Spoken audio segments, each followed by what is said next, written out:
Trucks will now pay at least 60,000 shillings annually, up from 20,000 shillings. Obviously, the cost will be passed to the consumer, making matatu and taxi transportation more unaffordable. And who unto you, if that vehicle ends up in an accident, Ruto wants to treat insurance compensation as income and introduce a 16% VAT on it. Insurance compensation will no longer be seen as compensation of what was lost.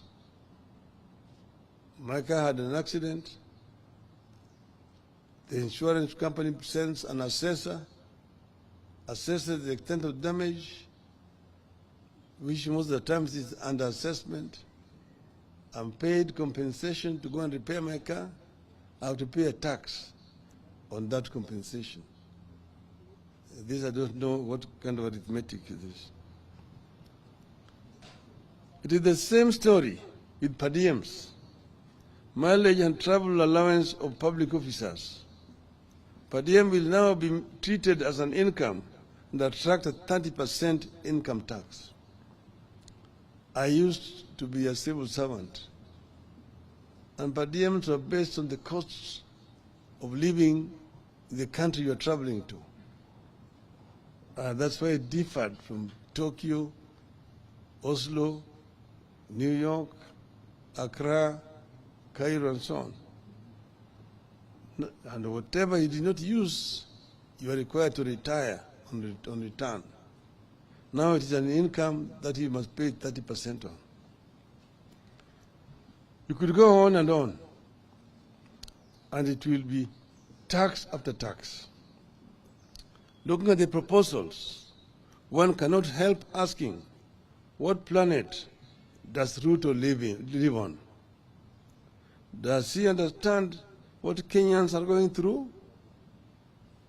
Let me turn briefly to the question of how did we find ourselves here? The official lie is that Kenya Kwanza inherited a broke country. The truth is, the cash crunch has been caused by economic mismanagement, wasteful spending, corruption, and the hiring of incompetent personnel. This worsening economic situation has been manufactured in State House and the office of the President in the last 8 or so months. Government's own data indicates that contrary to what Ruto promised and what he is saying, borrowing has gone up instead of coming down. But strangely, the cash crunch continues. In September 2022, when Uhuru Kenyatta officially handed over to Ruto, Kenya's total debt was 8.701 trillion. I repeat, 8.701 trillion. Of this, 4.33 trillion was external debt, while 4.366 was domestic debt. As at March 2023,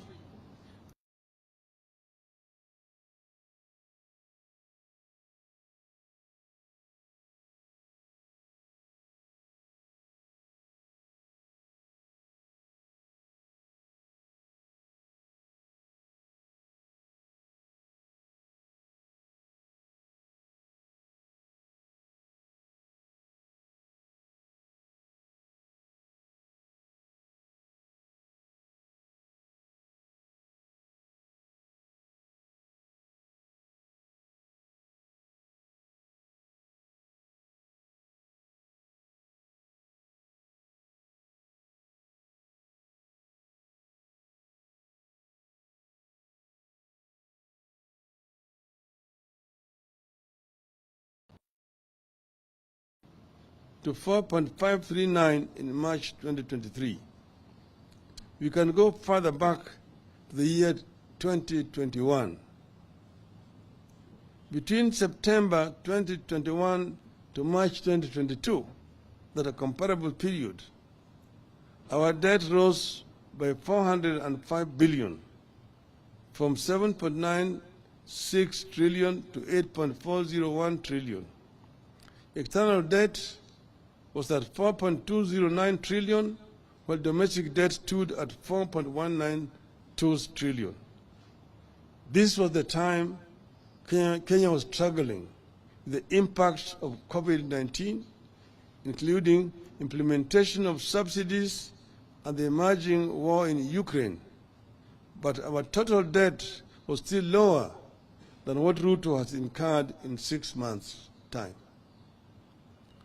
Kenya Kwanza has borrowed more than any other regime. They have removed subsidies, raised taxes, but the cash crunch has continued. They cannot pay salaries. They cannot disburse money to schools. They cannot disburse money to counties. They cannot disburse money to the elderly. They cannot finance the National Hospital Insurance Fund. And nearly all major infrastructure projects have stalled. Where is the money going? It is being stolen and being spent on wrong priorities to massage Ruto's ego. And that is not all. Quietly, Ruto is trying to change the country's debt ceiling from the current absolute number of Kenya shilling 10 trillion to a moving number of 55% of GDP. And right now they are trying to bring an amendment in Parliament that will remove the parliamentary authority to sanction increase of debt. The debt level is already 60% of the GDP. To be that we remove the parliamentary authority to sanction increase of debt. The debt level is already 60% of the GDP. To beat that violation of the law, Ruto wants to force an amendment to the Public Finance Act to allow the National Treasury and not Parliament to set new debt ceiling. Which is why we are calling on Kenyans to reject excess taxation to finance wasteful expenditure. It is urgent that we bring Ruto back to earth because he lives on another planet. As this bill heads to the National Assembly, we must remind Ruto that excessive taxation is stifling growth. We must tell Ruto that when people have to park cars at home because of cost of fuel, it is bad for the economy. We must tell him that when Kenyans postpone traveling up country because they can't afford fuel or fare, it is bad for the economy.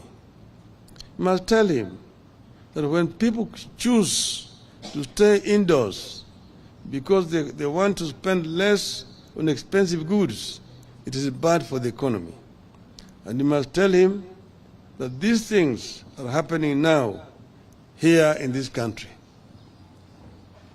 Rather than burden Kenyans, we want Ruto to undertake the following.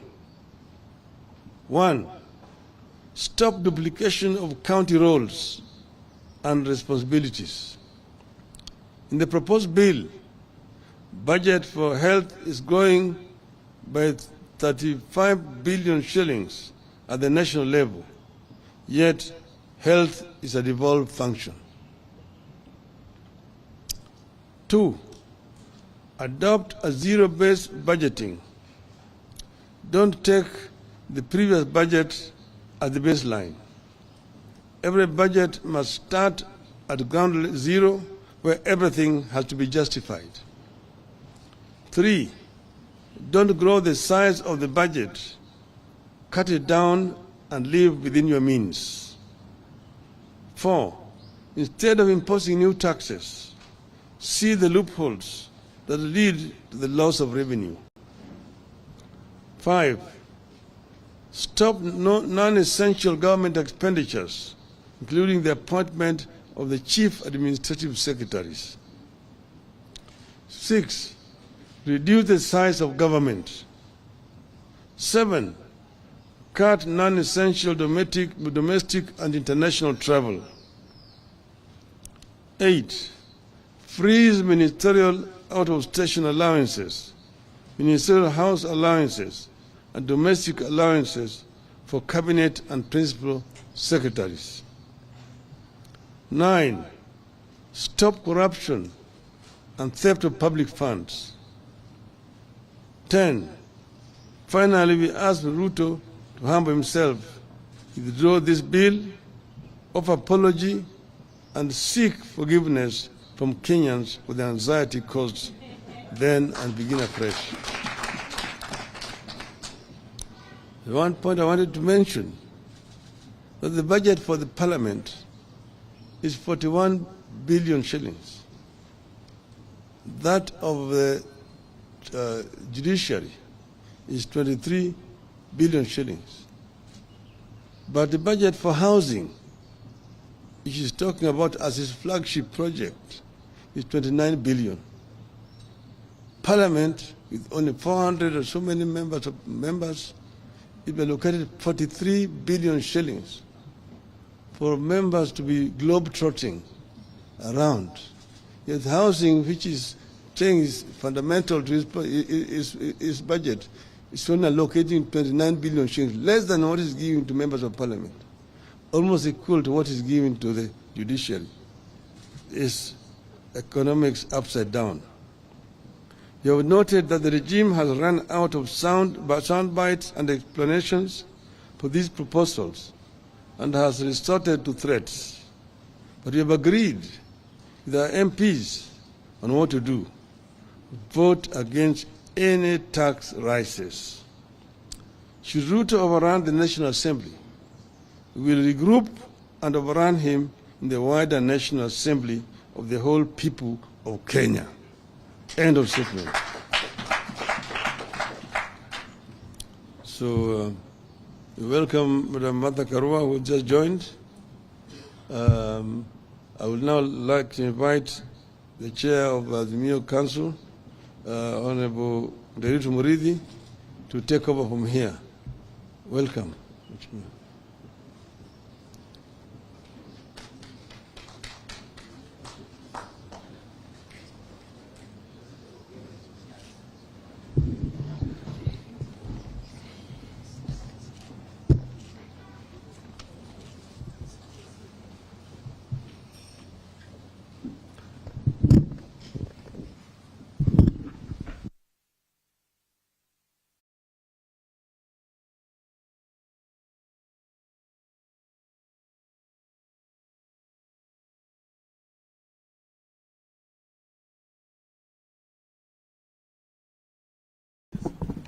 Yep. Thank you, Your Excellency. Your Excellency Raila Amolo Odinga, Your Excellency Martha Karua, party leaders, honorable members of Parliament for the state, ladies and gentlemen. But I think we should have applauded the Honorable Odinga for a fantastic speech. Thank you. So my colleagues and I will simply point you to, if you will, specific clauses, because the Honorable Raila Odinga has already given to you the broad strokes and highlights of what is going on. So we'll just go into it, and we'll share the presentation with my colleagues, and at the very end, there will be an opportunity for members of the Fourth Estate to ask questions. Now, well, look, I know some other commentators will say, how do you finance, development that you do have to tax? It is true. I mean, budget is an expenditure, and then you finance it through taxation measures and through borrowing. The difficulty, of course, is that if you tax your economy beyond what is practical, then actually it collapses. If you borrow beyond what your means or what you should borrow, your economy similarly collapses. So we'll just take you clause by clause on what these taxation measures are and explain briefly what the impact of each is. As you've all know, the bill is or looks at 5 broad areas: income tax, withholding tax, value-added tax, excise duties, and miscellaneous fees and levies. Now, it's important to remember that income tax is supposed to be a tax on income, and we'll come back to this point briefly. So let me start over with turnover tax.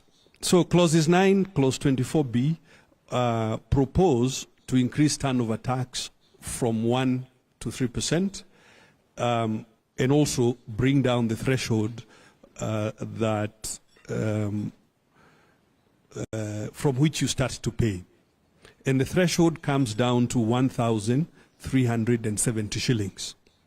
Basically, if you have a kiosk around the corner selling tea and mandazi, if you sell 1,370 shillings per day, then you pay 3% of that. You can also think about it. I know many of people in the city take a taxi, like Uber or Bolt or Rittle or whatever. This is 2 taxi rides. If you take a taxi from here to there for 500 shillings on his return or her return journey, then she'll probably already begin to pay tax. The point about turnover tax is that you are taxing the top line. You are taxing somebody whether they make a profit or not. And really, we should be looking at taxing income, not overall revenue.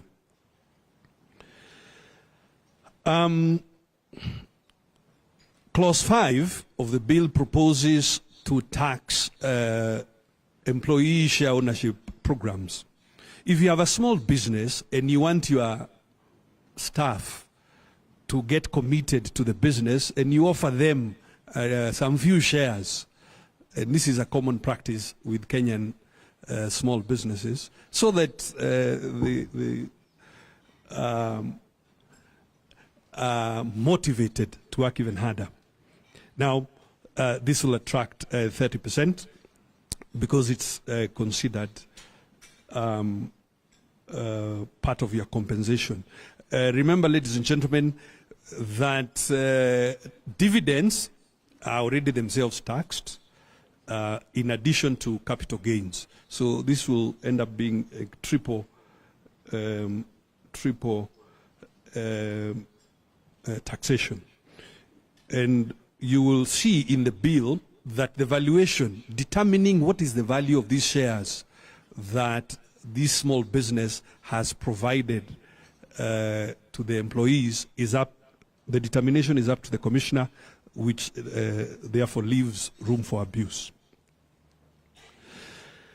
The bill also proposes to tax at clause 24 to increase the rate of tax from 30 to 35% for those who earn 500,000 or more. so-called high earners. In most jurisdictions in the world, corporation tax is either higher or at the same level as personal tax. So it's not in many places where you will find that the employee is taxed at a higher level than the organization that they work for. But this is what is proposed at clause 24, moving from 30 to 35%.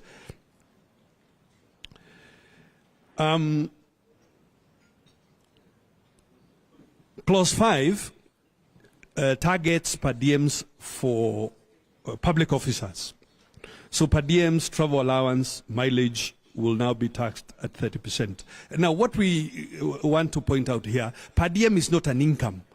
You pay or you provide it to an employee so that they might go to Mombasa or to Kisumu or Nyandarua or Machakos for work. So you cannot treat it as though it's an income and then tax it.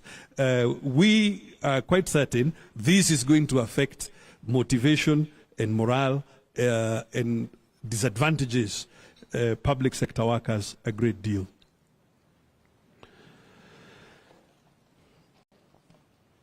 I want to talk briefly about withholding tax.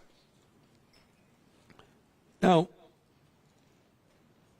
the current level of withholding tax for professionals, if you are an architect, an engineer, a consultant in economics and so on, is 5%. So that when, as a professional, when you work for an organization or an individual and they are paying you, they withhold 5% and remit it to the tax authorities. The proposal is to tax content creators at 15%, and you will see this in clause 2 of the bill. Now, this is, of course, quite discriminatory. Now, and you have to remember who are content creators. They're most likely young people using ICT, and the proposal is to tax them or to withhold at 15% as compared to 5% for everybody else. So it's quite discriminative, and we think it's going to discourage instead of encouraging the digital economy, and obviously has a negative impact on young people.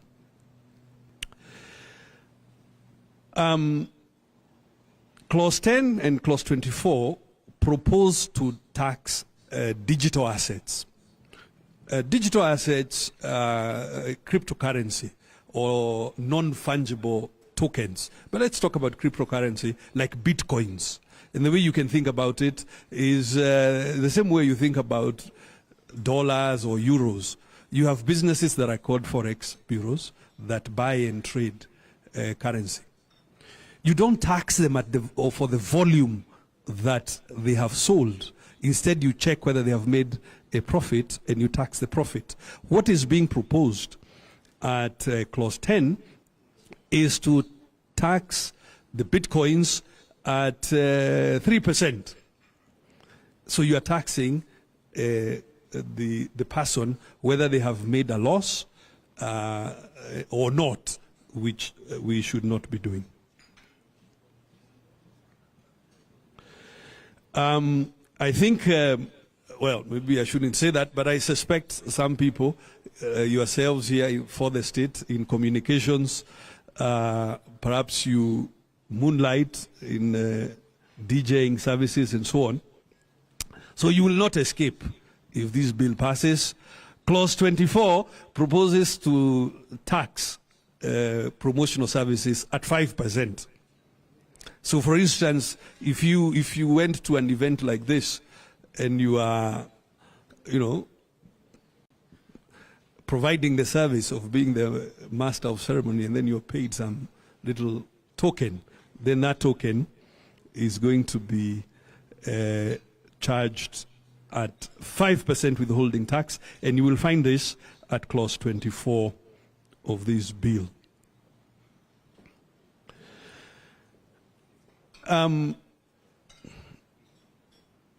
The advance tax at clause 24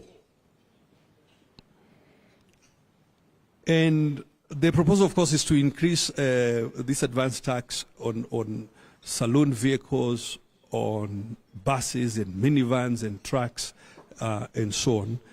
And the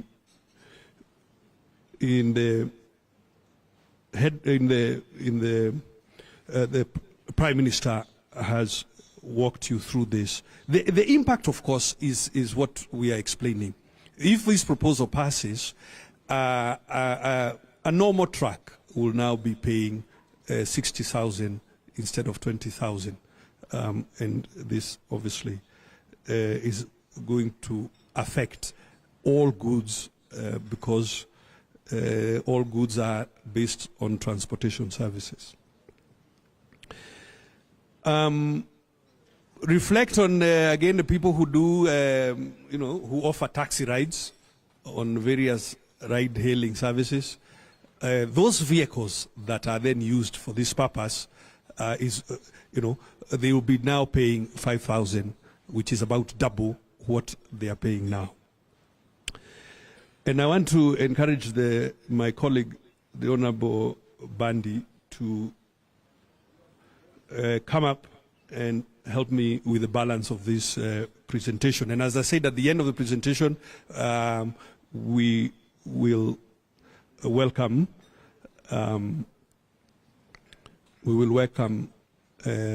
Q&A. Now, Clause 17 redefines, please come. Clause 17 redefines entities, including social welfare organizations, chamas, clubs, and so on. And what the clause is trying to say is anything you get beyond subscriptions will be considered business income. So now in your, and as the Prime Minister has explained, around the country, in every village, women, men, young people organize themselves in chamas and merry-go-rounds. And the effect of this clause is to consider whatever proceeds they receive as income. Anything above subscription. And therefore subject to taxation at the normal 30%, which is the rate of income tax. You can see that this is obviously going to discourage savings amongst women, amongst youth groups, amongst anybody really who is in this circumstance. The last one, so that I invite Honorable Badi, is capital gains tax. Clause 26 proposes to introduce, in fact, not enhance, capital gains tax based on property if you put that property in a business. So when two partners get together and they start a business and you put your assets into that business, obviously the balance sheet of that business goes up. The value inside that business goes up. And the proposal at Clause 26 is to tax it, to tax that incremental.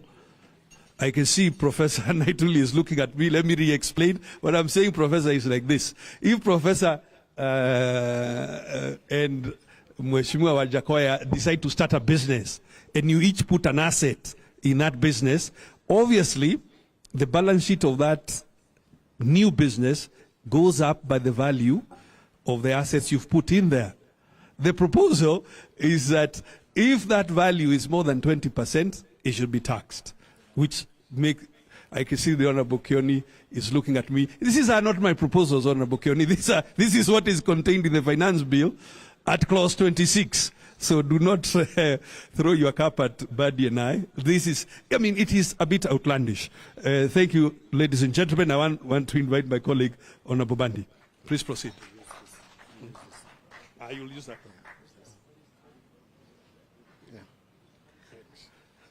one. Thank you very much, Your Excellencies. At times, I know when people start engaging on issues, finances, sometimes we find it boring. I'll try to make it a little bit more interesting.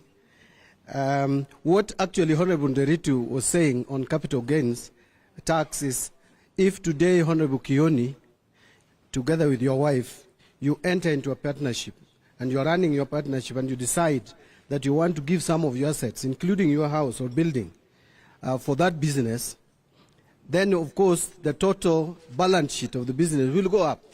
And if that increase is more than 20%, the Ruto government is telling us that that must now be taxed.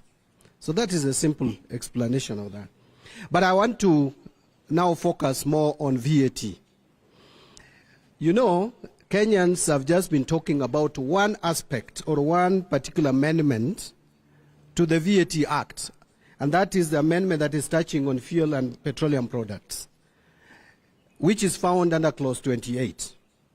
Yes, the proposal is to increase that from the current 8% to 16%, something that we defeated a few months ago. And now, if that happens, obviously, then the cost of transportation in this country will be high, whether it is individual transportation or private transportation or transportation of produce, agricultural produce to the market. It will increase. That will definitely increase the cost of basic commodities. It will also affect the cost of construction, and that is where we find the disconnect between Ruto's policies. In one way or the other, they are talking of affordable housing. In another, they are taking away that by making the cost of construction very expensive, because there will be transportation of materials to the various construction sites. But that is not the end. If you go to Clause 30 of the bill, Clause 30 of the bill is the one that the Prime Minister talked about, the insurance compensation. Yesterday, I watched my colleagues struggling to mislead Kenyans, the chair of the Finance Committee, trying to say that this one is only touching on those supplies where input VAT had been paid, and now there is an accident, maybe fire has burnt the business, and so you are being compensated, and so you could claim input tax twice. You know, interestingly, I want us to engage our minds to this. First, this MP was trying to think the law, but not what is in this bill. What he was saying is thinking the law. The truth is, for you to be refunded input tax in this country, you must have sold the commodity. So before it is sold, you cannot be refunded input tax. So something that is burnt has not been sold. And there is no insurance company which will compensate you at the selling price. They will compensate you at the cost at which you acquired the commodity.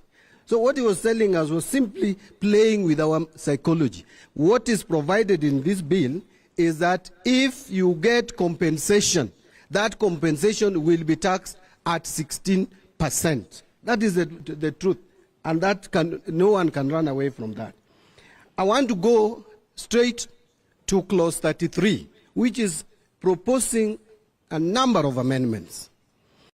And I will start, you know, interestingly, ladies and gentlemen, Ruto has been telling Kenyans that why don't you praise me for the 20 items that have now exempted? But most of those items that he's talking about were actually zero-rated. Presently, they are zero-rated. Now, they are being moved from zero rating to exempt. And you are telling us we should clap for you. Unless these people have not really fully briefed President Ruto, I think he has not been properly briefed. For those who may not know, or those who don't understand the difference between exempt and zero rating, the simple explanation I would give you is that exempt commodities zero-rated commodities are cheaper because you are allowed to claim input tax. In exempt, you cannot charge VAT, but any VAT that you paid on what went into adding value to that commodity is claimable. In exempt, it is not. I want to give a very simple example. The table in front of you, if that table is exempt from tax, VAT. What it means is if you are selling the table, you will not charge VAT. But any VAT that you paid on wood or timber that was used to make the table, nails, glue, all that is still subject to VAT. You will not claim that tax. But if it is zero rated, apart from charging zero tax when you are selling the table, you will be allowed to claim any tax that you paid for the nails, for the wood, for the glue, and anything that went into the manufacture of the table. Therefore, what I'm saying in a nutshell is a zero-rated commodity is cheaper than an exempt commodity. What Ruto is doing is transferring many of those items from zero rating to exempt. And you can find that under clause 33. You read it together with the original act. That is a problem that I find with the Kenya Kwanza leadership. They are reading the act without the bill without the act. So if they are told that pharmaceuticals, for example, are now exempt, they celebrate, they start clapping, not knowing that pharmaceutical products are currently zero rated. And I will mention now what some of those items. One is the maize flour, another is the cassava flour, wheat flour. And we are asking, what is the problem with Kenya Kwanza with unga? They just want to make unga expensive to this country. Are they discouraging us from eating ugali? Or they should tell us. If they don't want us to eat ugali, they should say so. The other item that was initially zero rated, now is going to be exempt, is under clause 33, pharmaceutical products, more particularly insulin. I think the Prime Minister talked about it. Now treating diabetes will be more expensive. Hypertension, and many of us, and the stress that we are going through as a nation, a higher percentage will go through hypertension than experienced previously. Now is the time to make treatment of hypertension should even be more cheaper. The agricultural sector, fertilizer, and you know I was in a studio this morning with the deputy leader of majority, and he was saying that agricultural products like fertilizer are going to be cheaper because the fertilizer and the fertilizer manufacturing raw materials will now be exempt. I was telling him, you know, you are just showing your ignorance to the people of Kenya. Do you know presently it is zero rated? And now you are taking it to exempt. And you want to cheat Kenyans out there that you are making the cost of agricultural product, agricultural sector, the input for farming, cheaper. You are subsidizing fertilizer, but you are making it more expensive. Construction of materials for tourism sector and recreational facilities are now going to be vatable. They are not presently. Eco-friendly cooking gas is now going to be vatable. Construction of specialized hospitals. In fact, I met a bishop as I was walking out of the studio. He was going to talk about cancer, and he asked me, what should I say? I said, you go and tell Kenyans that we are suffering as a nation. We can't treat cancer because we don't have specialized hospitals. If we get investors who are ready to invest in specialized hospital to treat cancer and such ailments, presently the materials they use in construction of the hospital facilities would be zero rated. What Ruto is telling you, that must stop, because we don't need to again subsidize or support agricultural products. I want to proceed very quickly because I know time is not on our side. Honorable Nderito has talked about it. If you are doing all this, one would expect you, then you're taxing the poor like this, that you tax then everybody. But those who are able to afford helicopters, and we are not very many in this country, that one you help by reducing or removing them or exempting them from paying VAT. Let me go to excise duty. Mobile money transfer. We are aware and we know that most Kenyans, especially small traders, the most used mode of transacting is mobile money transfer. I am sure almost all of us here have sent money this morning. Why is Kenya Kwanza government increasing excise duty on mobile money transfer from 12% to 15%, but reducing bank transfer charges or excise duty on bank transfer. What is the rationale? Where is the priority? Who do we think about? Who do we consider? Is it the common person or the elite? The beauty supplies, I think the Prime Minister has exhausted that. I don't want to go to that. But we all know what that means. On imported cement, the issue we have, fine, you can protect. There is excise duty of 10%. You can protect the local economy. But there should be harmony in government policies. If you have set in providing houses, it is imagined that the construction of houses is going to be on upward rise. Therefore, you must make raw materials cheap. This is not the time to interfere with duty on cement, because you are going to make cost of construction more expensive. Why don't we start? Then we see our local demand. If the local demand is not so high that we don't need to import cement, then we can go ahead. This is not the end. This is not the last finance bill. Every year we will have finance bills until Jesus comes. This country will have, as long as it exists as a country, we will have finance bill. Let me quickly, I don't want to go to others. I think we have given you, unless there are more questions. I wanted just to talk about two more things. Something that Prime Minister has touched on. You know, as we were very busy, they call it noise.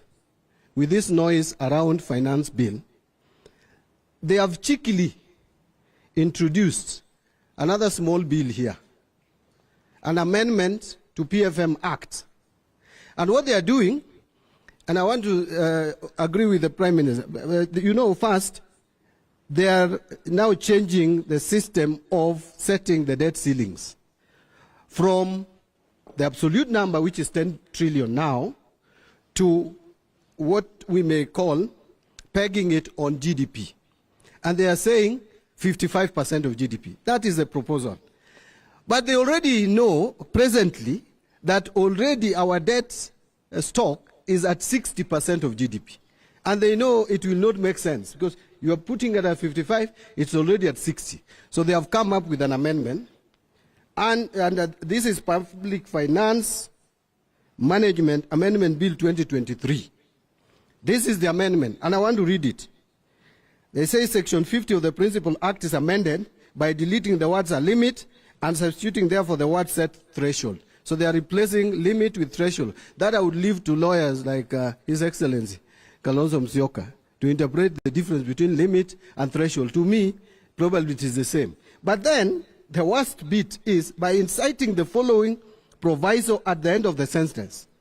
That, and listen to that, provided that if at any time the Cabinet Secretary is unable to maintain the public debt threshold as required under this subsection, or the regulation made thereunder, the Cabinet Secretary shall submit a written report to Parliament explaining the cause of the breach on the threshold and provide a time bound for a remedial plan.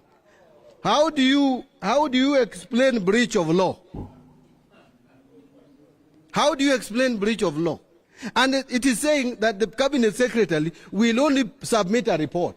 He's not even seeking approval of the National Assembly. I don't know whether there is any democracy in the world where debt ceiling is set by executive alone. So these guys are running away from accountability. They want to I think they just want to destroy the economy of this country. Otherwise, they would not bring such amendment to the floor of the House. Otherwise, Chairman, thank you so much. Well done. Two other big items. DG Karo Karogo on the housing levy, the tax tribunal, and my colleague and I will speak about the general impacts. To two things to keep in mind about this cheeky amendment to the PFM. Look, there are some things that are presented that are mirage.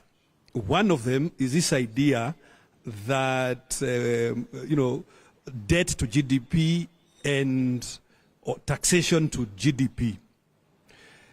We know that some of our external friends say that we should move tax to GDP from 17% to 22%. It's a mirage because you are not taking into account the composition of the GDP. So it's an okay idea to give you a general reference, but you cannot be dogmatic about it. If GDP is in large measure from public expenditure, then you cannot insist on that ratio going up to 22%. And we should encourage everybody to reflect a bit more and not just to parrot what is being said by external forces. The same point about this debt being a percentage of GDP as opposed to an absolute ceiling. The difficulty with it is that because the GDP is growing in large measure because of public expenditure, you are presuming like you can either tax that public expenditure and you cannot. So, and when you analyze it, we hope that you, for the state, explain to Kenyans the meanings of these things so that our colleagues stop taking Kenyans for a ride. Honorable Karo Karugu. Thank you.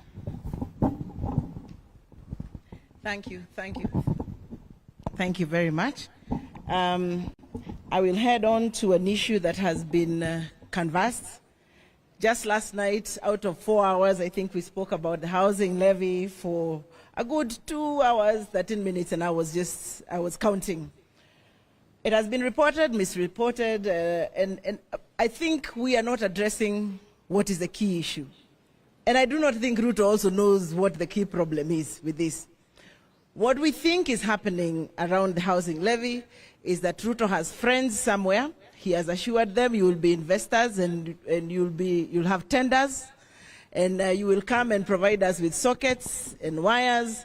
And so the deal is done, and now they're doing the backward cleaning. Because essentially, if you ask yourself with the housing levy, what problem are we curing? Are we curing the problem of unemployment? Are we curing the problem of housing? Or is it a problem of income like most of us, those of us in the finance and economics field believe? What is the point of building somebody a house and that person cannot feed themselves? Even if, and we argue, even if these people are built for houses, they will live in the streets with sufurias in their heads like us in Jubilee and bakulis in their hands because they will not have food. So where are your priorities? That is what we want to ask Mr. Ruto. And we want to say, matters housing levy, I think I want to conclude it in this way. Kenyans have a serious trust deficit with the Kenya Kwanza government, with Ruto and Gachagua. They are saying, give us your money, we hold it for you for 7 years, we construct houses somewhere, we give to the poor, and then in 7 years, we'll give you back your money. And what Kenyans are asking is, can we trust you even with 100 shillings? So the question around 1%, 3%, I think those are exterior issues. The issue here is Kenyans are saying unequivocally that they cannot trust Ruto and his government with their savings for 7 years, whether or not the houses will be constructed. If we move on to the issue of clinker, Clause 72 is proposing a 10% levy on clinker. Now, those who know anything about the cement industry, clinker composes 60 to 70% of cement today. Most of it is imported. Why? Because it's only 2 or 3 of our cement factories who have grinders to grind a stone that is called pulhamite that then creates clinker. Now, the question here is how Ruto is proposing to cure the issue of cost of contraction is upside down. Because if you raise importation taxes on cement and on clinker, then what he is trying to tell us is that he's trying to give impetus to the local producers of cement so that they can produce cheaper cement. But the truth is, this is a very expensive country to produce anything, whether you're producing a sweet, that sweet called patco, or a bag of cement. Our cost of production, which is majorly anchored on our cost of energy, is unbelievable. We are the most uncompetitive country in East African region. If you are a manufacturer today, you better go off going to settle up in Rwanda and Tanzania than coming to Kenya.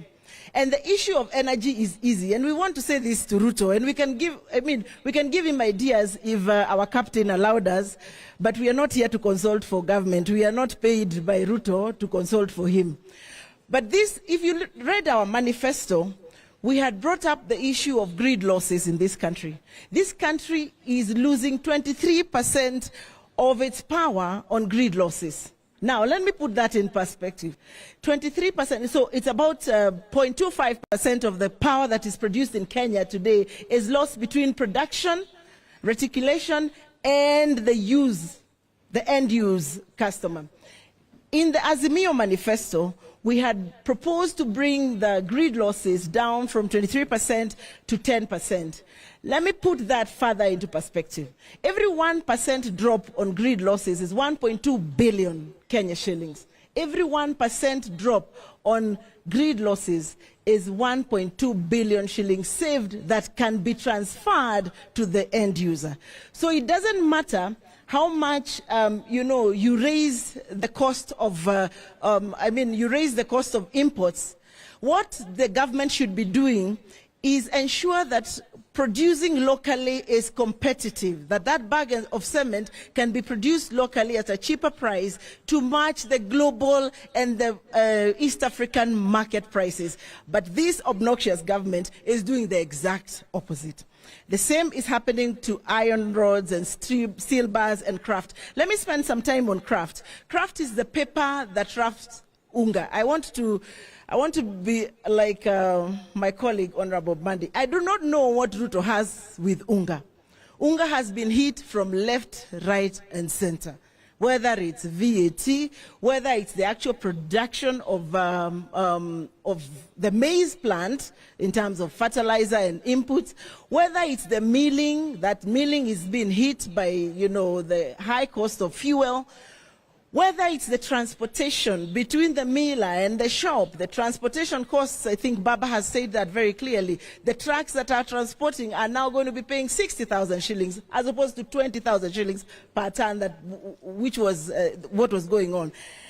Now, unga, the paper that wraps unga usually is imported.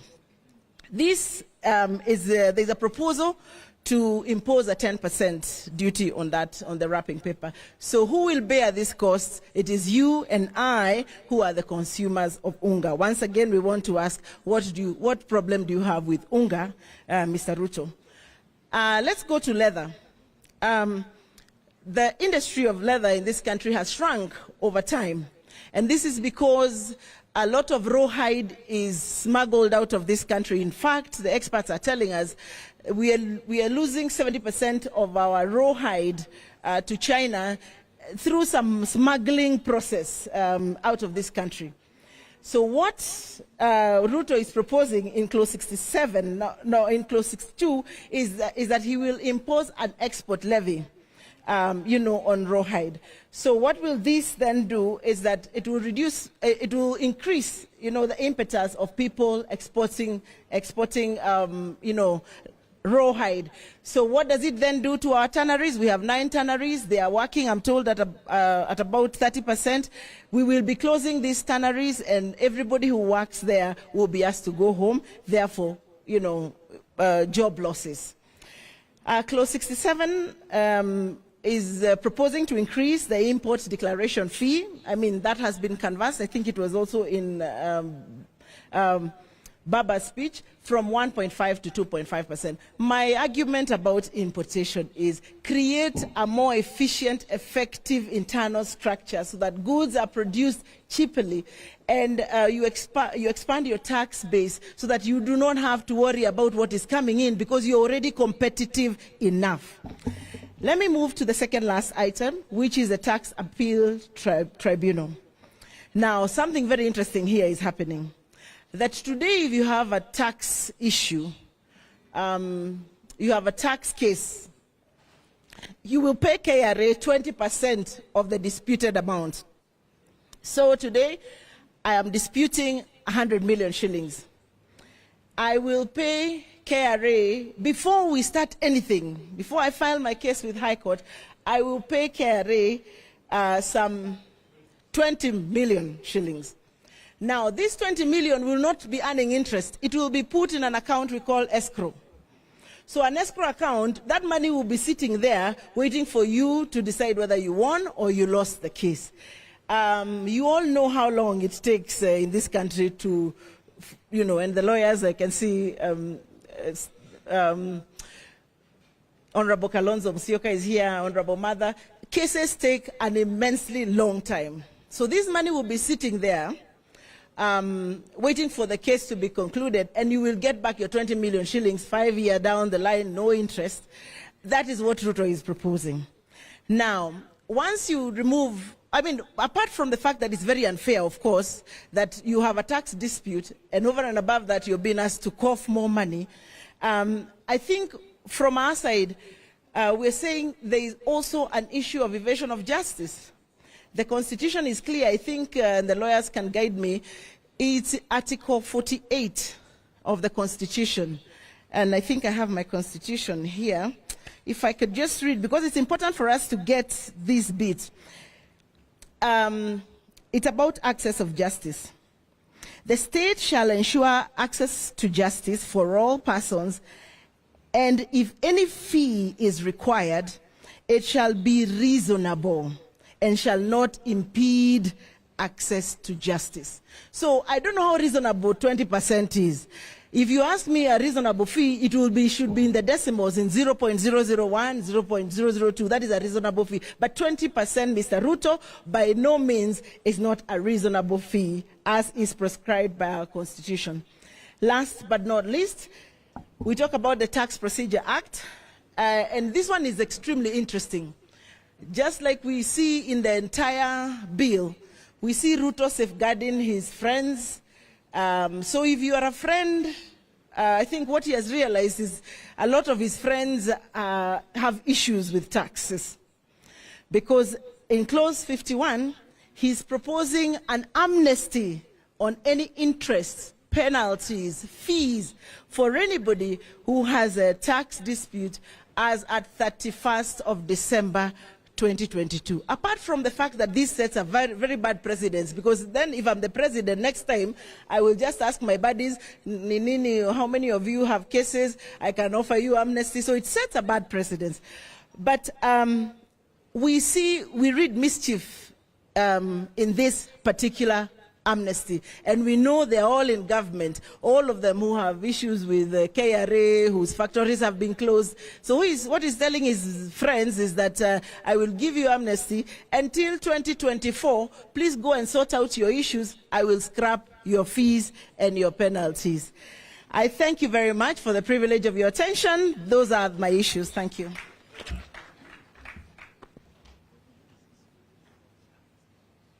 Thank you. Well done. As the Honourable Badi encouraged Honourable members and Kenyans at large, read the provisos, read the proposal, and check what it is proposing to change. Because if you just read the change, you might think it's a benign change, not knowing that it's not a benign change. Like this issue of the import declaration fees, if you don't read the proviso, you will think it's a good thing. Now, the overall change says, let's move IDF fees from 3.5% to 2.5%. And that might sound like a good thing, except if you read the original act, you will find there is a proviso provided that raw materials for manufacturing should pay 1.5%. So if you remove the proviso, it means that everything, including the raw materials, goes from 1.5% to 2.5%, which then has the effect of making manufacturing more expensive. We would like to allow perhaps 3 questions of a technical nature, because the presentation is not fully finished. The principals will make interventions at a policy level. So if members of the further state have, let's allow no more than 3 technical questions. In answering those questions, our colleague Saitoti Torome will come up to help us and myself to answer the questions and also give you one broad statement about the overall impact of these taxation policies on this economy. What do you expect is going to happen if these taxation policies go through? What will happen to the economy this financial year? So, by a show of hands, if, again I repeat, if it's a question of a technical nature, that's what we'll answer. Then afterwards, the principals will make interventions, and you can then ask the bigger picture questions. Yes, down the road.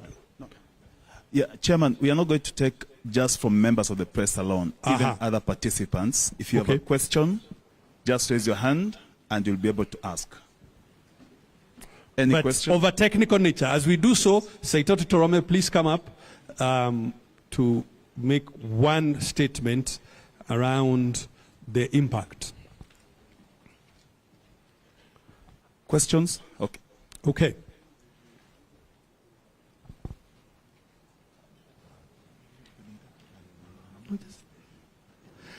Well, thank you very much indeed. It would appear we did a fine job in explaining the intricacies. So thank you very much indeed for that. Saitoti Torome, in one sentence, what's going to be the impact of this taxation on the Kenyan economy overall? I think. Thank you very much, Governor Muriithi. Mine is only to state one point. Since this debate of the finance bill started, there has been a lot of emphasis on the cost of living. One thing that I like to point out is actually the fact that VAT, it is the one that has a direct impact on the cost of living. Why? Because it is an expenditure tax. And because it's an expenditure tax, it makes the final product like petroleum to be expensive, which affects the cost of living. And also, when we put VAT on inputs, it makes the cost of production very high. Deputy Governor Karo has just said about how it will affect our economy. And it is actually true, because God are the days, and you will agree with me, when you used to say that Kenya is a blue-eyed boy where all the foreign investors are attracted in Africa. It is no longer the case. Many African countries have opened up their economy. Tanzania is there, it has got a lot of resources. Rwanda, Uganda, even DRC now is a member of the East African Community, and South Sudan. So when we make the cost of production in our country very expensive, we will not be able to attract foreign investors, and our economy will not grow. And even to mention that, I can see Honorable Oparanya is there. He actually used to be the Minister for Planning and Vision 2030. If we make the cost of production in our country very high by imposing such kind of taxes that are in this finance bill, we will not be able to realize the dream of Vision 2030 because we will not be competitive. So we have to be very careful. And just as the Right Honorable Prime Minister said when he was making his closing remarks, when a government is confronted with a budgetary deficit, because this bill is actually trying to make sure that we don't have a deficit, there are two ways. You either increase revenue, you borrow from the public through central bank, or you can even lower the budget. So instead of focusing so much on raising taxes or revenue through taxes, why don't we focus even on the way we do budgeting? And I think that one has been well explained by Derito Mureithi on how we can actually be able even to remove duplication and many other things, and then we address the issue of governance. I think I am always a person of very few words, and I think that is what I have actually observed. But the most important thing, this bill will make it difficult for us to realize the dream of Vision 2030. Thank you. Thank you very much indeed, ladies and gentlemen. May I turn it back to Majority Leader to help us with the balance of the presentation. Asante sana.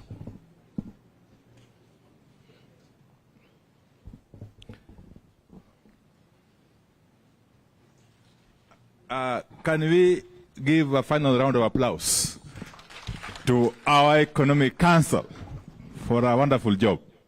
They'll be leaving now to join some other crucial meeting happening next door. So we shall be excusing the members of the Economic Council. Yes. But in the meantime, please allow me to invite Her Excellency Martha Karua to come and forward and address us. Karibu sana, Mheshimiwa Martha Karua.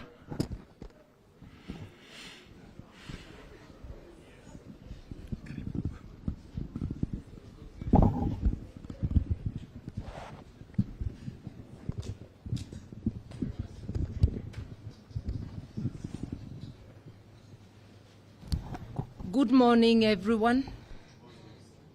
After my boss has spoken, has given such an eloquent address, there is very little for me to say, and also with the remarks that have been made by our team. But I want to say that clearly the finance bill is an indication that the Kenya Kwanza government has waged an economic war against citizens, and especially the vulnerable. You would expect that during these hard times, there would be measures to cushion the vulnerable. You would expect that food items, critical items, you remember that Azimio has been on the forefront of asking for the lowering of cost of living, actually demanding for the lowering of cost of living. This bill is a contempt card on those demands because its net effect will be to push the cost of living upwards, as has been very eloquently explained. Once you raise VAT on fuel, there's a ripple effect on virtually everything. When you tax exempt things that were zero rated, once again, the effect is pushing the prices up of essential items such as medicine, critical medicine. That, with the current status of NHIF, it means the average person will not have access to critical medicine. And in Kenya, we say families are just one sickness away from abject poverty. So when you move critical medicines to exempt, tax exempt, and push their prices up, it means this bill is going to directly cause deaths, suffering and death to many Kenyans. It also means that food will be less accessible. Already, we have a crisis of people not being able to have meals on their table. With the joblessness, with the cost of living being up, Kenyans have been shown by the Kenya Kwanza regime that they are on their own.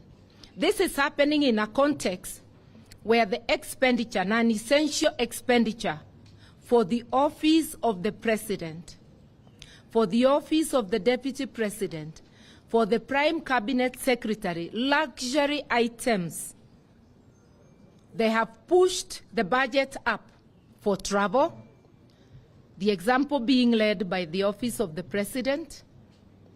They have pushed the amount for purchase of non-essential items, fuel guzzlers.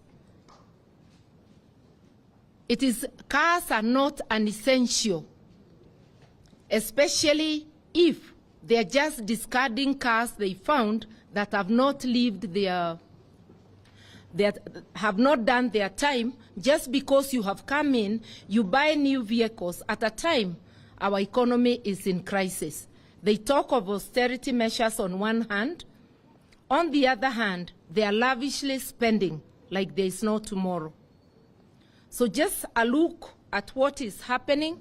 If you look at the finance bill as against the budget proposals, because the increase in expenditure is well captured in the budget proposals, it is quite clear that Kenyans are on their own and that this is a cruel and caring regime which does not care at all if Kenyans die of hunger, if children fail to go to school, or if people die because they cannot access medical services.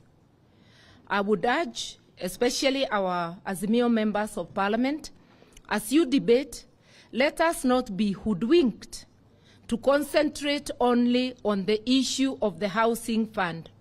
This bill has so much poison in it which needs to be unpackaged to Kenyans, item by item. And here there can be division of labor because no single person will have enough time, whether in the media or in Parliament, to analyze all the sections of the bill so that we unpackage this as easily as we can to Kenyans, so that the Mamamboga knows and the artisan that they are targets of punitive taxes. I'm using the word punitive. When you start charging turnover tax to people whose income is less than 2,000 shillings a day, because they are aiming at people who are earning 1,300 for taxation. That's a person selling mandazi or chapatis on the roadside. These are very, very punitive measures, and this is something that should be resisted. And if the Kenya Kwanza government goes through with it like they have threatened, Kenyans must get ready to take action, remembering sovereignty is in their hands. And without much ado, I'll call upon my brother, His Excellency, Dr. Alonzo Musyoka, even to offer greetings. Much has been said. You are not being asked for much, just greetings. Asante. You've done it so well. I didn't want to add anything because our brother Raila put it so well, so eloquently. I think this has been actually a learning experience for a lot of us. And I want to thank our Economic Council team. Now Kenyans know the difference between zero rating and exemption. And that is where the big lie is. And I think that has been unpacked, thanks to Honorable Badi and the colleagues. Last Sunday I was in a church somewhere in the river, in Mulolongo. And I spoke about the skepticism at my level with people wanting to rush to court. Everybody is within their rights to rush to court, but we have also heard from our sister Caroline Karugu on the provisions of Article 48. My brother, who is also a very good friend, Wajakoya, will probably agree, and Mother, denying people access to justice as unconstitutional. So some people rushed and said Kalonzo is supporting the finance bill. My media team did a very good job of that disinformation. So you can see the level of panic. People are panicked because they're doing the wrong things. So as I said, we are ready to go. Our teams are very well. A leader in Parliament is here, a leader in the National Assembly. And the leaders, of course, the matter is not going to the Senate, so it's all National Assembly. So Wandai and the teams, I'm sure you are equal to the task. You want me to call some other friend? Yeah, I'll probably call my brother, Governor Iria, who has lived through this. But before you come, Iria, it appears to me, over and above all this, taxation, there's also the Kanjus. You know, the county governments are also doing their own taxation. So look at it. That's why I said you cannot develop an economy this way.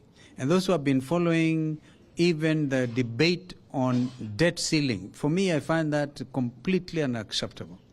The issue about debt ceiling had to get President Joe Biden leave the G20 or the G7 summit in Hiroshima, in Tokyo, to go back and make peace and argue and agree with the House Speaker of Congress, because America was at the verge of breaching even the debt ceiling thing. So this debt ceiling matter cannot be hidden.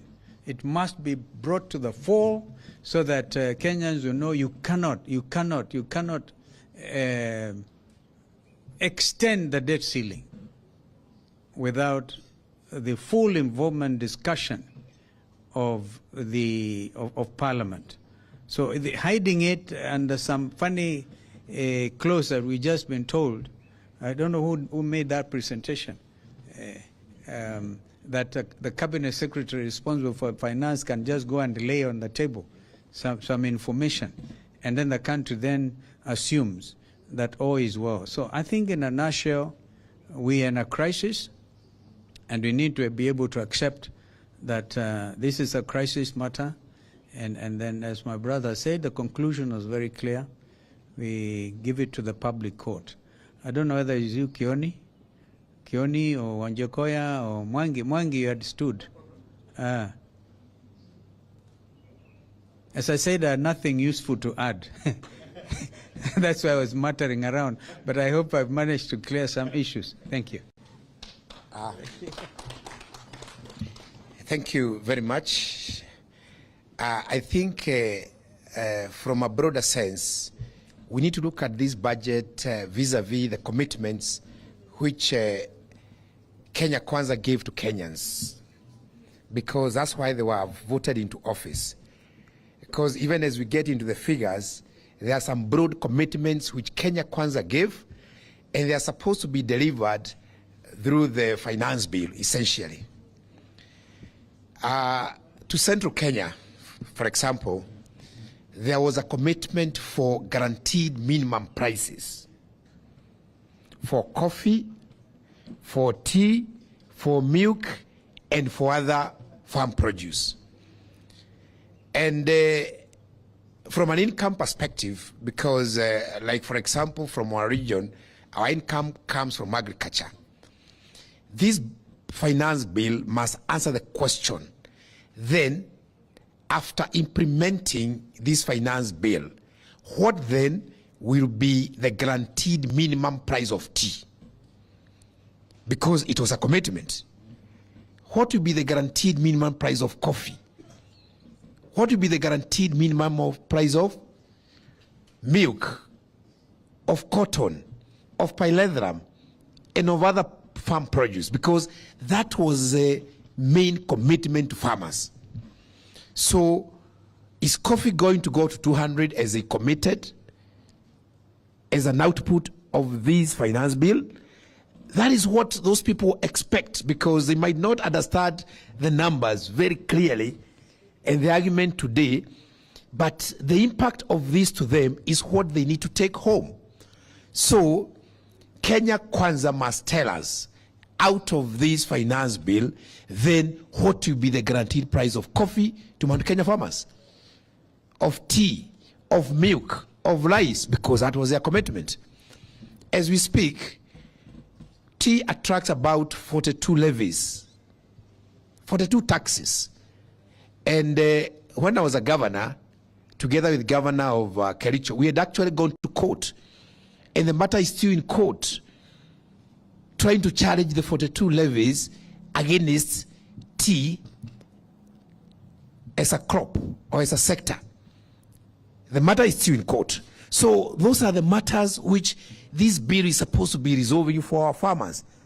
But they're just giving us figures which are actually indicative of the fact that fertilizer is going to go up, the cost of transport is going to go up, packaging costs is going to go up. So when are we going then? How are we then going to get those deliverables? That is very important. They must tell, especially because I'm from Central and I'm not biased, and I'm speaking also for others, then what will be the price of the guaranteed minimum price of coffee to farmers? Tea, milk, cotton, that was a commitment. So they can do all what they want, but then announce those prices as part of the finance bill. Lastly, this is not the only finance bill. We are going to have other 47 finance bills from every county. And because the model is the same, and the principle is the same, and the alignment is Kenya Kwanza, and this is a philosophy, it means we now expect worse bills from the counties.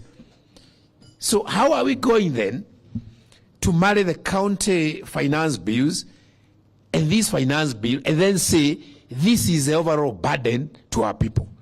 Because this is half of the burden, or partial burden. So someone need to tell us then what will be the overall impact, because this is half the journey. There is another one which is going to come from the devolved system. What then will be the overall impact to the average Kenyan of this bill? Because the other levies which are being discussed, and they have been encouraged, by the way, to make sure that they raise as much money as possible, because there is no money from Treasury. So as we look at it, we need to then ask what will be the overall impact, and we also need to assess, and our team need to get into the county finance bills so that we know the overall impact of this year's finance budget from both national and county governments. Thank you.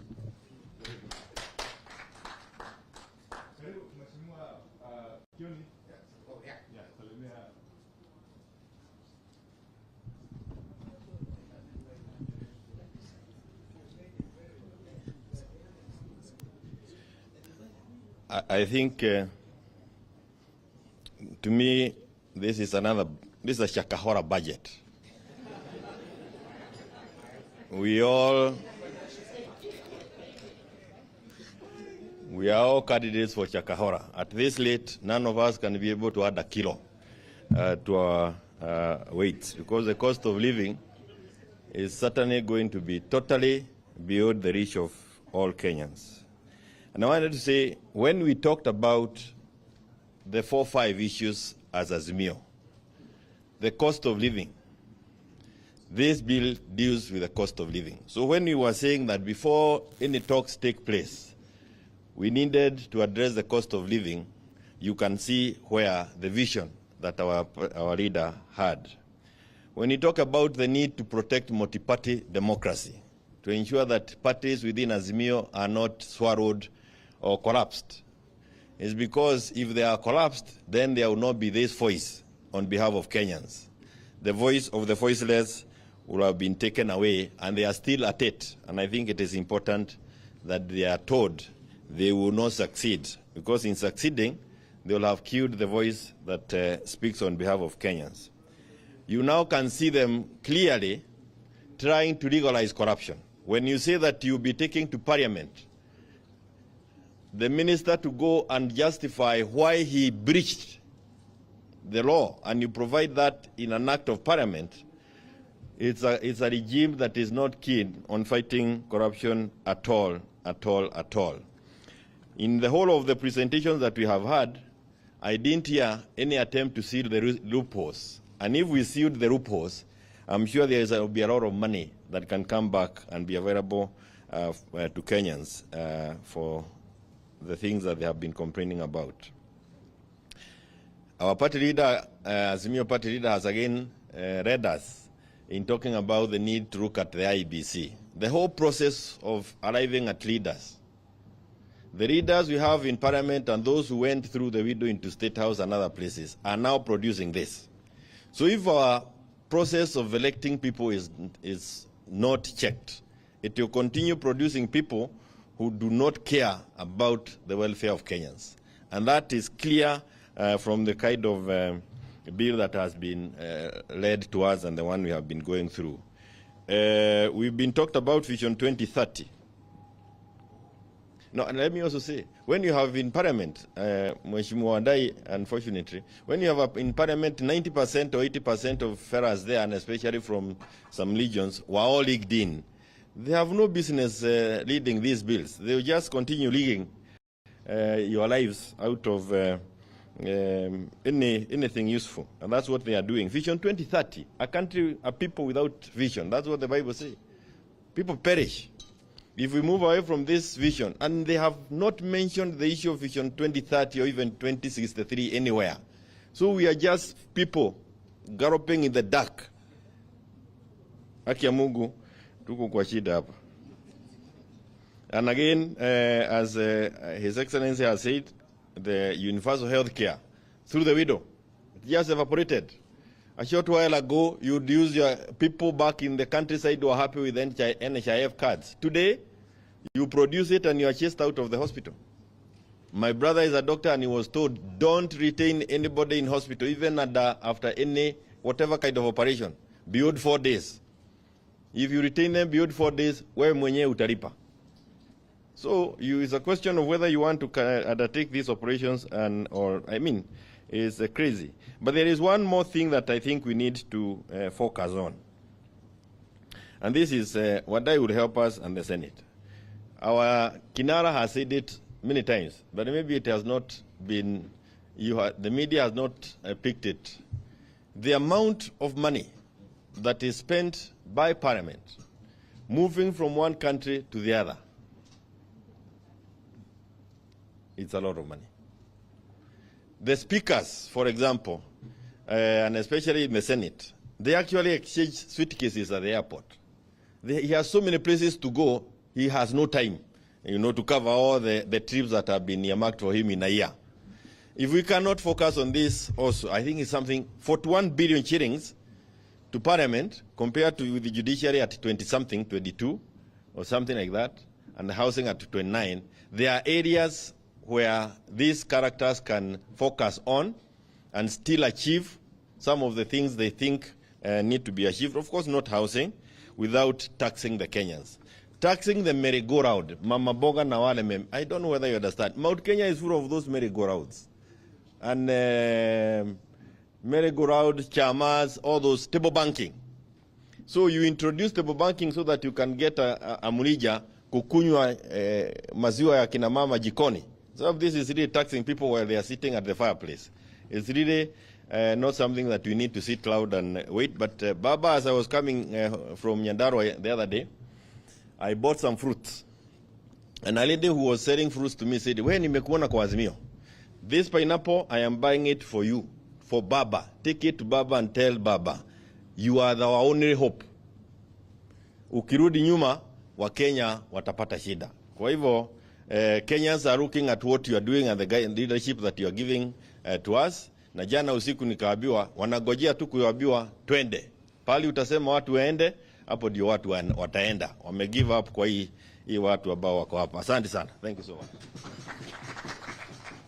Before I invite the last two speakers, let me introduce some of us who are in the room. We have the Honorable Peter Orero, who is our host MP, the MP for Kibra. Asante sana Mheshimiwa Orero. We have Mr. Yagwik Ramji, the Deputy Party Leader of Roots Party. Makofi kwake. We have Ambassador Elkana Odembo. I'm sure you all know him. Karibu sana Balozi. We have Sheikh Juma Ngao and his colleague. Very good, Mashae. Thank you very much. Of course, we have in the house our technical team. They have been joined now by Professor Adam Solo, Durong Wen, and the rest of the team. Let me invite Honorable Wajakwe to make a... Yes. I'll be inviting, of course, Honorable Paranya to come in later. He's the chairman of the Azimio National Executive Committee. Thank you. Baba Raila Amolo Odinga, Mheshimiwa Kalonzo Musyoka, Mheshimiwa Martha Karua, Mheshimiwa Governor Wairia, Mheshimiwa Kioni, Mheshimiwa Paranya. I'll be very brief and I will not go to what has been said. I talk differently. When you go to a place, you don't repeat what others have said because they have made a point. Baba has made a point, the rest have made a point. I've looked into this budget. This budget is rotten. I'm not going to comment on it because it doesn't have things that matter. In Kenya today, with Gulalu Galana, which was 1 million acres of land, we had proposed, as Roots Party before, we had proposed that we shall take 200,000 acres of land in Galana Gulalu and grow wheat for export. We'll not be having this issue of manuring, this issue of propositions of taxes up and taxes down. Bang does not need fertilizer. Bang does not need to be nurtured. It only grows for 4 months. But the reason why I'm talking of bank economics is the world has moved away from this miniature kind of budgetary system which are imposed by the World Bank, IMF, or Bretton Woods institutions. I, as a scholar of Bretton Woods institutions, that's law in economics, law and development, if you look at what Walter Rodney wrote, and I'm sure my friend Honorable Kalonzo is very much aware because he's a reader, Walter Rodney wrote of a phraseology that led to his death when he was a Guyanese living in Dar es Salaam at that particular time, of how Europe underdeveloped Africa. So we are talking of hegemony of development and undermining underdevelopment because they are looking at us and saying that Africans have no conscience. We have to develop them. If you look at Professor Yunus of Bangladesh, who is also a scholar renowned for women banking, cooperative women banking, a theme that has been taken over by Bangladesh, which is mixed with Islamic banking, that the World Bank has now borrowed that kind of paradigm, where banking is done from the locality of the women where they are found. And that's a story for another day. We will not be talking on this everyday budget, every day sijui nani amefanya nini. Kama tungepanda bangi for export and for economic development, not for smoking, we will not be having this kind of discussions every day. I speak very harshly because I am one of you. And I am one of you. I am also recognized wherever I've been in terms of intellectual scholarly work that we have contributed to Harvard, London School of Economics, whereby the whites use us to develop some conscience. Now look at these theories that we are talking about here. These are the kingdom theories. There are theories that are violating what you call kingdom theories, where they talk of the garbage can and the policies. Now here, what Ruto has done is that he has brought a policy to look for a solution. No, he has brought a solution to look for a policy. Instead of putting solutions together, and then you look for a policy, our system is upside down. And none of our leaders are thinking of this. Go outside the box, look at those Kenyans in the diaspora, ask them why they're working there. And Honorable Odemo is here. He was one of the best ambassadors we had when we were in the UK. He used to accommodate what we had. Let's look at what we can borrow from the diaspora. We have the brains outside this country that can come and develop this country. Let's look at the Museveni format, the formula that Museveni has used. None of us want to talk about the Kenyans in the diaspora. We talk about ourselves. Somebody went to Kangundo High School, Nairobi University, worked in the ministry, went to live in Lavington. What kind of policy do you think this person can make? Thank you very much. Aya, makofi kwa Mheshimiwa Wajakoya. Allow me now to invite the Honorable Wycliffe Oparanya, who is the chairman of the Azimio National Executive Council, and also the deputy party leader of ODM, to come and make closing remarks, really. And if there will be any questions, general questions, we'll ask the party leader to perhaps field them. Thank you. Karim. Thank you very much, Honorable Wandai. I want to apologize that I came in late. I was late, so I decided to sit at the back because I was late. And it was because of other commitments that I had earlier that I could not skip. So I want to apologize.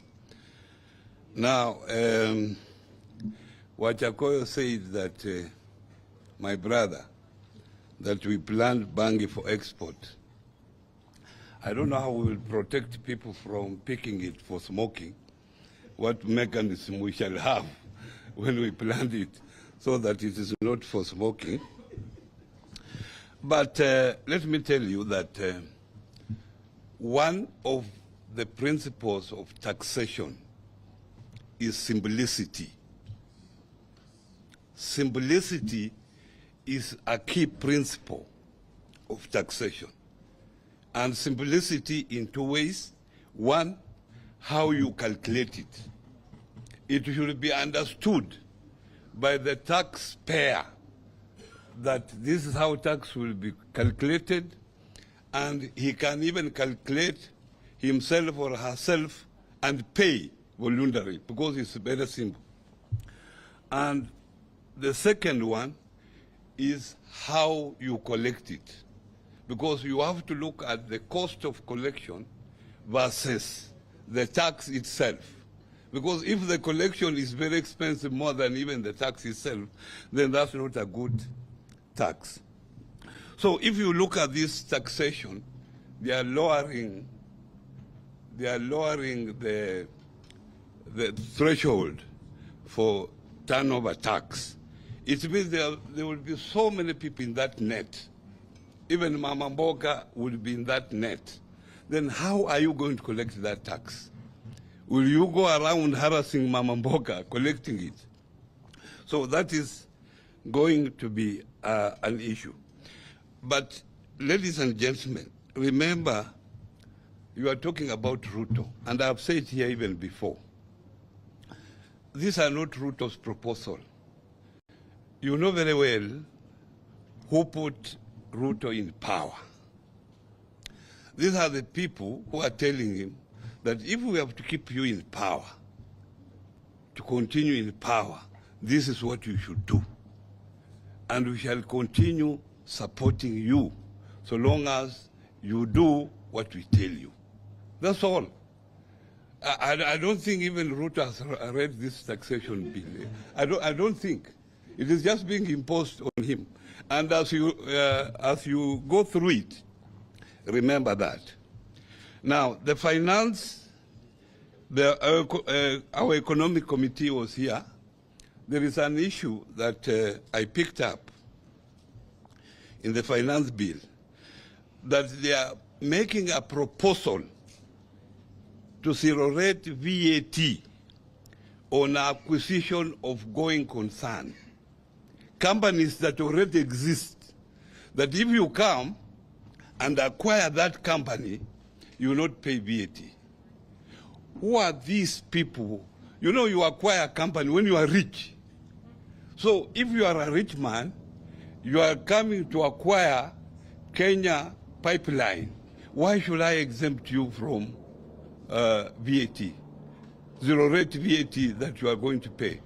It means, and you remember, it means already these people are now targeting these companies to acquire them cheaply. Because how do you attract even investors to come and acquire already the existing company?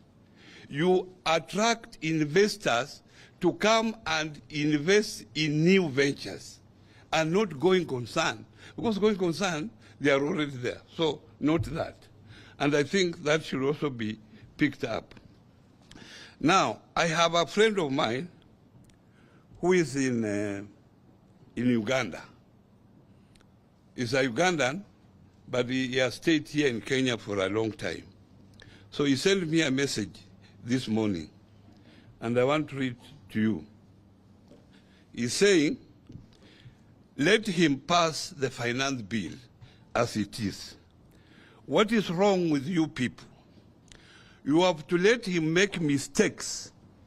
That should be your strategy. If you help him to make good decisions, how will you remove him? You are supposed to make a little noise for record purposes that you posted, but don't make it too strong. He will correct the mistake then. What becomes of your talking point? And this is my last shot. Thank you.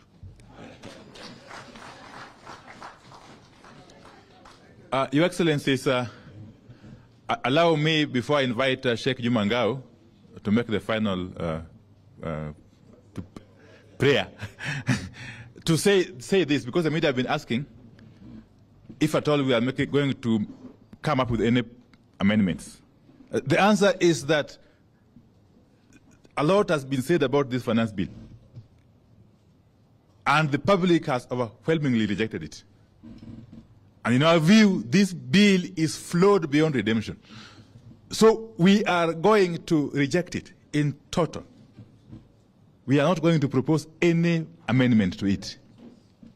As Azimio, we have said time and again that there is still time to withdraw this bill and bring it back in a form that is responsive to the plight of the people, in a form that is acceptable. But our plea has fallen on deaf ears so far. So if this bill finds its way to the floor of the House in its current form, we are not going to make any attempt to propose any amendments to it. We shall be moving to reject it in total. And in any case,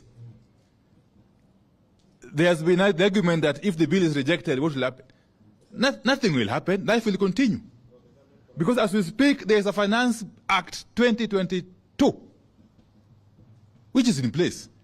You reject this one, it will continue to work. And therefore, the notion that the matter of this Finance Bill 2023 is a matter of life and death is not true. It is simply a mere bill, which we have said is flawed, is not acceptable, is overburdening Kenyans who are already on their knees, and therefore the only logical thing to do is to withdraw it. And therefore, with those few remarks, let me invite the Sheikh Juma Ngao. Yes, as he comes, I've got an apology, of course, from the Honorable Wamalwa, Honorable Eugene Wamalwa, the leader of the DAP Kenya, who was elsewhere, though he's on his way, but he may come late. Thank you. Karibu Sheikh Juma Ngao. And you pray.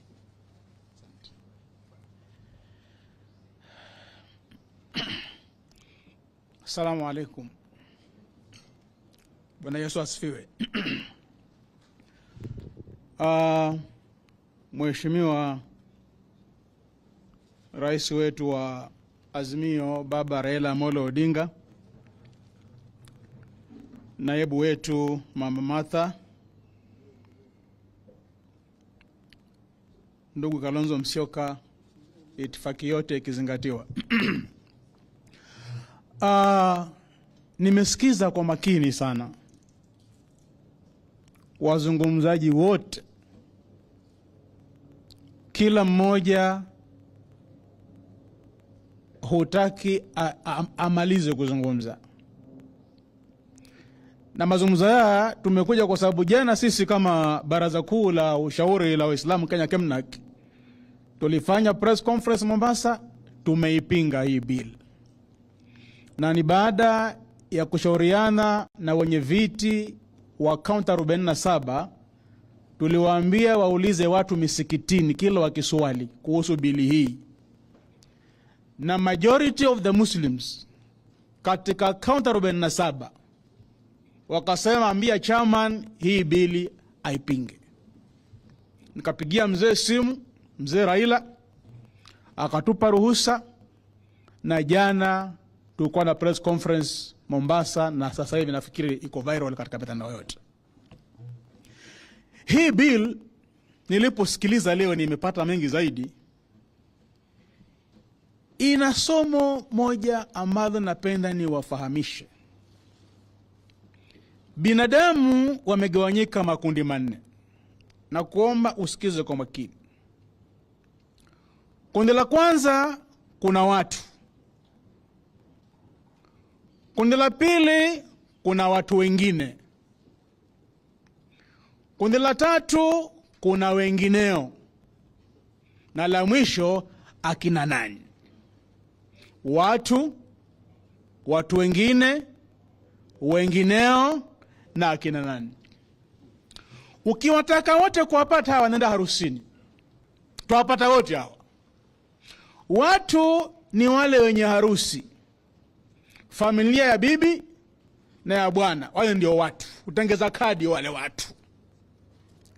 Yule alikuwaye watu wengine. Ukipewa kadi wewe ni wale watu, wewe ni mtu mwingine.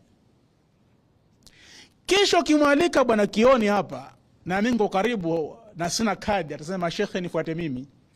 Wewe huna kadi, I am your card. Wengineo wale. Alafu wakifa harusini wale watu wengine na wengineo hukaa kama hivi, high table, kila mtu na sinia lake, biriani, kuku, kachumbari, mapochopocho, sambusa, zote kila mmoja sinia lake. Manake watu wengine na wengineo. Kisha nje ya geti huanza fujo kule, huko kwa lumbana, kwa pigwa, mpaka askari ushindwe akarudi kwa mwenye harusi. Mzee kule hii kuna fujo sana. Mwenye harusi huenda paka pale, kina nani? Yapo, nyinyi kina nani? Nyinyi kina nani nyinyi? Nyinyi kina nani nyinyi hapa? Awajua mzee, sisi vijana wa mtaani hapa tunkuja, soga ndiye mbaya. Haya, kaeni sita. Kaeni sita. Watu sita, sinia moja. Haina nyama, haina kachumbari, haina sambusa, haina juice. Hivi ndivyo serikali hii imefanywa. Tumefanywa akina nani na Ruto, na bili hii ikipita tutakuwa akina nani zaidi. Sasa nikirudi katika theology, mimi si wakili. Utawala hauanzi sasa. Kuna watawala kwenye Qur'an na Bible wametajwa wa nguvu. King David alikuwa very powerful.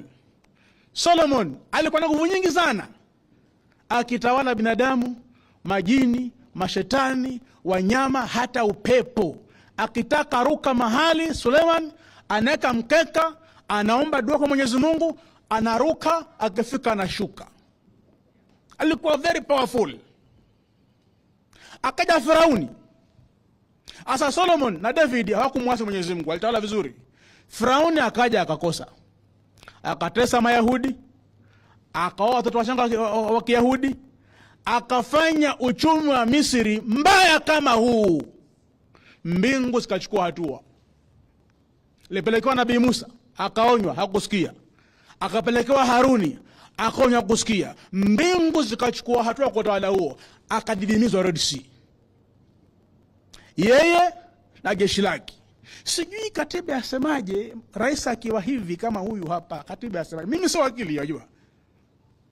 Ikiwa Mungu alipofsinywa na Firauni anachinja watoto wa Kiyahudi, amepandisha tax, maisha ni magumu, ameonya na Musa hasikii, Haruni akamwonya hakusikia, maisha ilipokuwa ngumu, mbingu zichukua hatua. Alidimizwa Red Sea na Mayahudi wakaokolewa, wakaenda Kanani. Katiba yasema nini ikiwa rais wa nchi anaharibu nchi kama hivi? Katiba yasema nini ikiwa rais wa nchi anafanya tuwe akina nani? Manake hii kipita, hutaweza lisha familia yako yote kila siku. Itabidi iwe sahani moja, watu 6 au watu 10. Yani kila tutakuwa akina nani, kila family, Coast, Nairobi, Eastern, tutakuwa ni akina nani? Sahani moja, watu 10 washikeshike, hawakushiba. Kama mtu anafanya taifa linakuwa akina nani, hatui watu, si watu wengine, si wengineo, tunakuwa akina nani? Mtawala akifanya wananchi kuwa akina nani, katiba yasemaje? Ni homework. Mimi si wakili. Asalamu alaykum.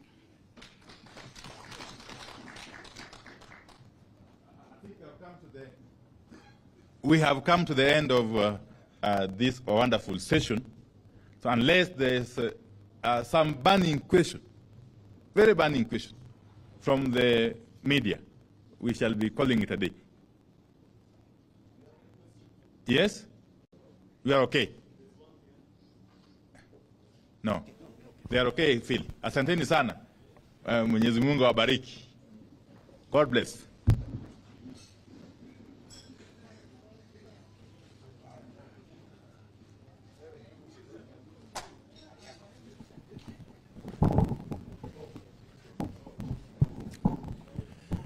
Thank you, Your Excellency, for finding time for this engagement. We encourage you to continue to partake of the tea and the niceties that we have arranged for you. Kindly don't be in a hurry to leave. Asanteni sana.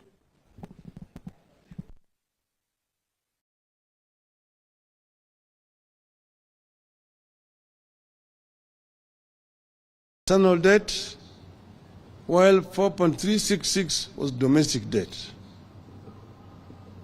As at March 2023, that is in 6 months after Ruto took over, Kenya's debt rose from 8.701 trillion to 9.390 trillion. Our debt rose by 689 billion shillings in 6 months under Ruto. 689. External debt, which stood at 4.33 trillion in September of 2022, rose to Kenya shillings 4.851 trillion in March this year. Domestic debt rose from 4.36 trillion in September 2022 to 4.539 in March 2023. We can go further back to the year 2021. Between September 2021 to March 2022, that a comparable period, our debt rose by 405 billion, from 7.96 trillion to 8.401 trillion. External debt was at 4.209 trillion, while domestic debt stood at 4.192 trillion. This was the time Kenya was struggling with the impacts of COVID-19, including implementation of subsidies and the emerging war in Ukraine. But our total debt was still lower than what Ruto has incurred in 6 months' time. Kenya Kwanza has borrowed more than any other regime. They have removed subsidies, raised taxes, but the cash crunch has continued. They cannot pay salaries. They cannot disburse money to schools. They cannot disburse money to counties. They cannot disburse money to the elderly. They cannot finance the National Hospital Insurance Fund. And nearly all major infrastructure projects have stalled. Where is the money going? It is being stolen and being spent on wrong priorities to massage Ruto's ego. And that is not all. Quietly, Ruto is trying to change the country's debt ceiling from the current absolute number of Kenya shilling 10 trillion to a moving number